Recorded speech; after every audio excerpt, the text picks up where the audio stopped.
Louvado seja nosso Senhor Jesus Cristo. Assim seja. Estamos celebrando o ofício de Aleluia, também conhecido como Sábado de Aleluia ou Sábado Santo, em que nós vamos reverenciar o Divino Mestre Jesus, o Cordeiro de Deus, pela sua vitória entre os homens e conquistar a maior patente espiritual para viver na glória ao lado do grande arquiteto do universo. Continuar servindo com amor, com a mesma bondade, com a mesma ternura à criação, para que ela possa ir se purificando até alcançar também os picos mais elevados da purificação espiritual. A palavra aleluia é uma palavra hebraica e que nós bebemos na fonte do cristianismo, fundada naquelas terras em que para nós veio toda esta magnificência espiritual, para que nós pudéssemos lembrar sempre do Cordeiro de Deus, mas lembrar dele não mais crucificado, não mais sofrendo na cruz, mas na sua glória espiritual, em que vive e reina no momento. Aleluia significa louvem Deus Javé, ou então louvai a Deus Javé, adorem Deus Javé, ou adorai a Deus Javé, ou simplesmente como nós aqui já denominamos, louvado seja Deus. É o nosso reconhecimento, a gratidão por esse maravilhoso Espírito que não mediu esforços para nos ajudar. Sabemos, meus amados irmãos, que desde o alvorecer da consciência humana, também junto florescia e floresceu e floresce o desejo da comunhão com Deus, em todos os espíritos, na sua caminhada, desde a criação, desde o menos infinito até o mais infinito. E esta comunhão com Deus vai avolumando-se em nossas almas, à medida que nós purificamos e tornamos mais evoluídos. tal sorte que todas as religiões de origem cristã fazem no dia de hoje esta sua homenagem, essa reverência de gratidão ao Cordeiro de Deus. Esta expressão também é uma expressão de elogio a Deus, utilizadas em cultos e orações da maioria dos cristãos. Sábado de Aleluia, o Sábado Santo, é o sábado da Semana Santa, o primeiro dia depois da crucificação do Mestre Maior. Daí, as igrejas, religiões diversas, cada um demonstra o seu carinho e a sua vontade de se aproximar-se mais deste valoroso Espírito. Aí, algumas religiões celebram a vigília pascal, em referência à Páscoa, ocasião em que os fiéis cristãos se reúnem em orações durante toda a madrugada em preparação para a ressurreição ou aparição em espírito e verdade de Jesus Cristo aos seus discípulos 3 dias após a sua morte. No sábado de Aleluia também é acesa o círio pascal, que é uma grande vela que simboliza a luz de Cristo que ilumina todo homem. Mas também vamos encontrar aqueles que pensam que estão agradando a Deus em martirizar simbolicamente aquele espírito que nós não podemos julgar, não sabemos o que se passava com ele, traiu Cristo. Aí criaram a tradicional malhação ou queima de Judas, representando a condenação ou a morte desse espírito.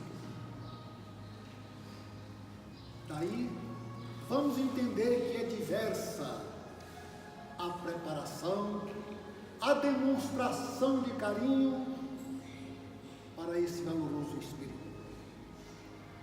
Eu fui buscar no livro Vida de Jesus o que ele poderia trazer para nós, para esse pobre espírito.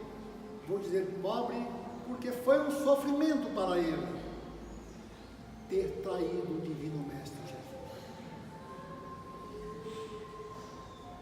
Vida de Jesus, assim diz o Mestre: pobre Judas, em minhas últimas horas ocupaste mais que ninguém meu pensamento, e minha alma se inclinava para a tua, para falar-te de esperança e de reabilitação.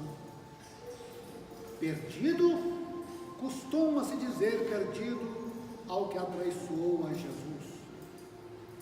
Oh, não!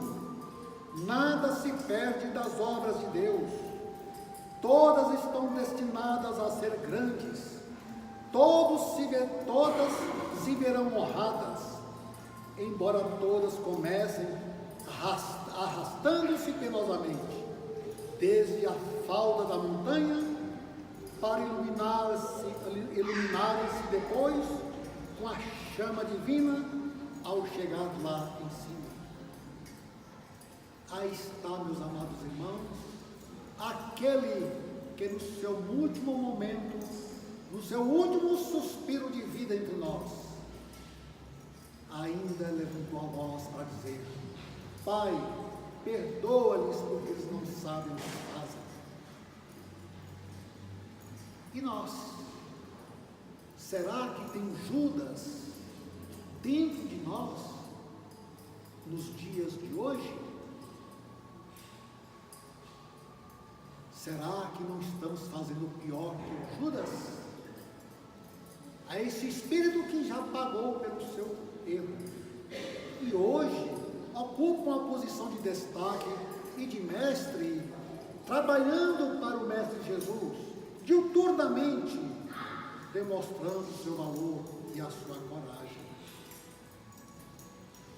Mas o próprio Mestre Jesus, neste livro, ele fala e demonstra a sua missão espiritual, mas também demonstra a sua missão como homem, em carne e osso, encarnado em nosso planeta, para dar a sua demonstração de desprendimento absoluto pelos valores que nós ainda nos matamos uns aos outros. Vejamos o que ele fala sobre a sua condição de homem, da sua missão. Minha morte de homem foi a liberdade de meu espírito e minha elevação foi conquistada no corpo humano.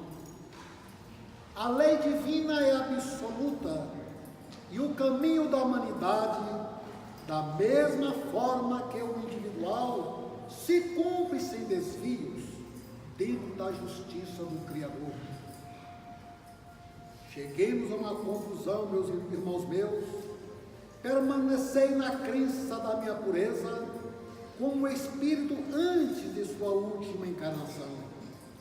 Mas humilhai-vos quanto à direção de vossa humanidade, que encaminha todos os seus membros dentro das mesmas condições de existência. À humanidade terrestre, eu vinha dar-lhe minha vida de homem, meus sofrimentos de homem, meus pensamentos, meu trabalho, minha piedade, meu amor. Mas nessa nova peregrinação de meu espírito, minha memória me negaria o apoio do passado e minhas forças fraquejariam a miúdo.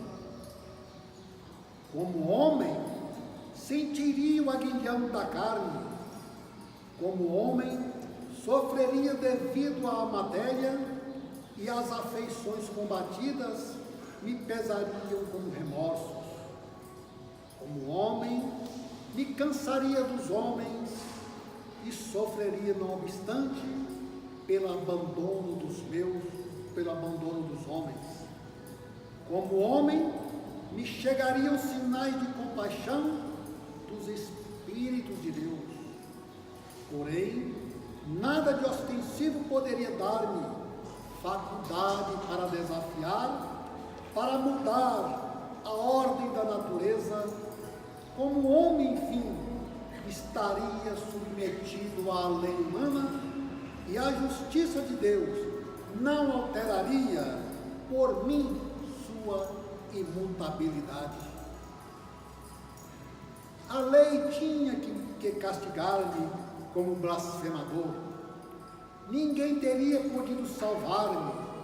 Eu o sabia, e as meditações a respeito de minha morte constituíam minha delícia. Ela levava consigo o voluntário sacrifício das afeições terrenas, e minha mãe, meus irmãos e minhas irmãs se converteram para mim em membros da família humana, em meio do pensamento geral e fraterno da união das almas.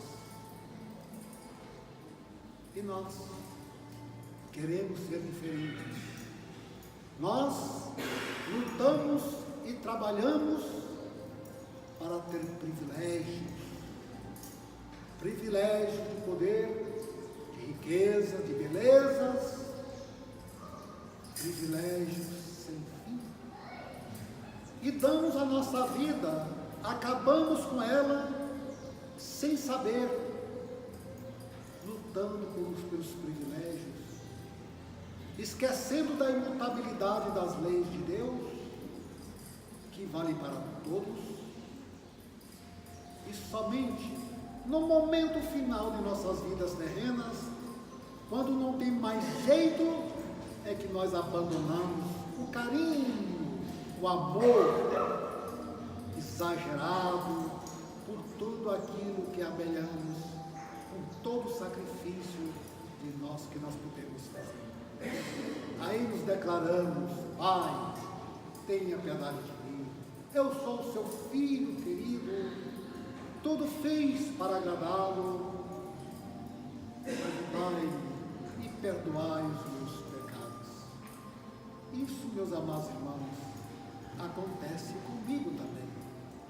E nós devemos buscar energias para superarmos essas necessidades em nossas vidas, para buscarmos a leitura da vontade de Deus e realizarmos não nos outros, mas em nós mesmos. Hoje nós vamos pedir a Deus a permissão para louvar ao nosso Jesus Cristo pela grandeza do seu esforço, pelo destemor, pela sua valentia, sem nenhuma demonstração de ódio, de vingança, mas valentia de aceitação, ao ponto de se declarar: eu, quando pensava na minha morte, uma delícia invadia o meu espírito. Vamos ver, meus amados irmãos, o que devemos fazer para louvar esse grandioso Espírito. Não com palavras, com demonstrações, cara triste, dando sinais de humildade, amor e caridade.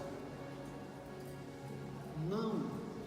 Vamos buscar nas palavras dele mesmo o que é que ele espera de cada um de nós, como a forma efetiva e única de louvar o seu nome, de podermos até mesmo ter a dignidade de seguir a sua jornada, a sua caminhada, em busca também que um dia vamos encontrar uma cruz esperando por nós, para também ver se foi verdade a nossa renúncia e o amor pela criação e por Deus que nos criou. Vejamos o que ele fala.